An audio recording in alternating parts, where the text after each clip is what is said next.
Thanks for staying with us. I'm Eric Bowling in for Bill O'Reilly. And in the personal story segment tonight, the state of the war on terror.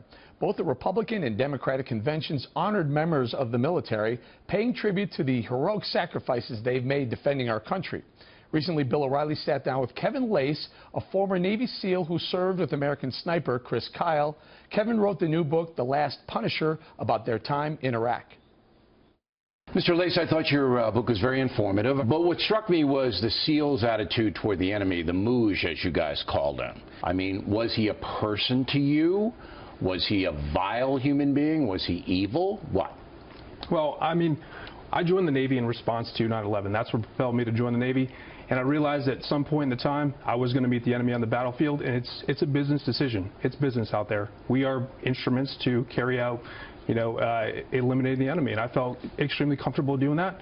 And that's what I was trying to do. Yeah, because so there are portions in your book where you and your guys, and including the American sniper, Chris Kyle, you celebrate blowing their heads off. I mean, they're almost like animals to you guys, the Mouge. I wouldn't say animals per se. I'd say really bad people. And you base that on what?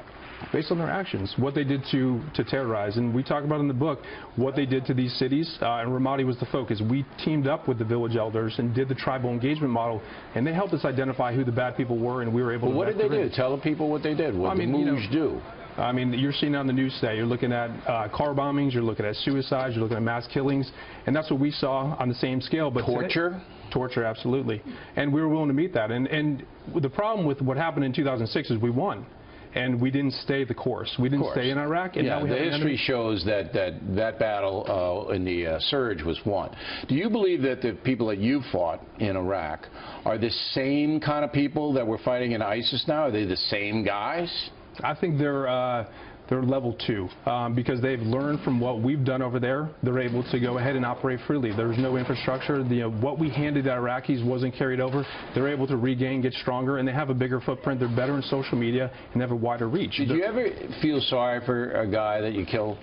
No, I didn't. And the reason why is every single person that we engaged was a bad person. They met the rules of engagement, and they were bad by our government and by their actions, and we eliminated them accordingly. When you worked with Kyle and you were an advisor on the movie, I just want to get the bad guys, but if I can't see them, I can't shoot them. Was there a difference between your mentality and Chris Kyle's mentality? I think so in a small capacity because I was a new guy. This was my first deployment in 2006 for Ramadi, so I didn't know what to expect. And I became more comfortable as the time went on.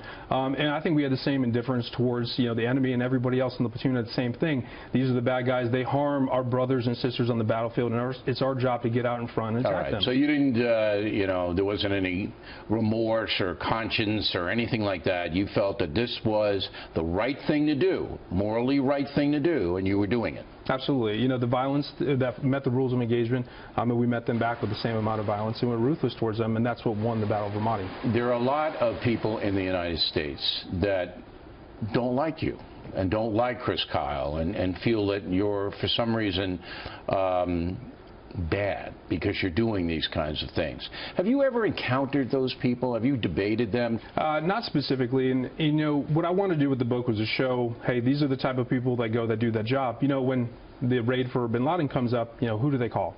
They call special operations to go and do that job. They need to know what we do and why we do it. Right. We talked about we meet the enemy with ruthless, aggression because they are ruthless to our people. And it's a business deal. But back here as a civilian, nobody's ever taken you to task or asked you, why did you do that stuff? No. And I wanted this book to be the reason why I tell them, to show them how we did it and why we did it. I'm glad. Well, it's a fascinating book, and we appreciate you coming in, Kevin. Thank you very much. Thanks, sir.